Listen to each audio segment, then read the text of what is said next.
ആധുനിക ഗാന്ധി എന്നറിയപ്പെടുന്നത് ബാബ ആംതെ. ഡൽഹി ഗാന്ധി എന്ന് വിളിക്കുന്നത് സി കൃഷ്ണൻ നായർ. ബീഹാർ ഗാന്ധി എന്നറിയപ്പെടുന്നത് ഡോക്ടർ രാജേന്ദ്ര പ്രസാദ്.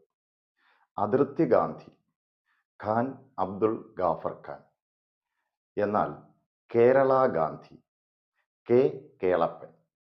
മാഹി ഗാന്ധി അഥവാ Mayyazhi Gandhi I K Kumaran master. American Gandhi Martin Luther king. Latin American Gandhi എന്നറിയപ്പെടുന്നത് സൈമൺ ബൊളിവർ. ആഫ്രിക്കൻ ഗാന്ധി എന്ന് വിളിക്കുന്നത് കെന്നത്ത് കൗണ്ടർ.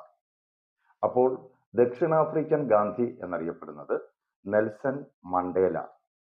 ബർമീസ് ഗാന്ധി എന്നറിയപ്പെടുന്നത് ആങ് സാൻ സൂക്കി.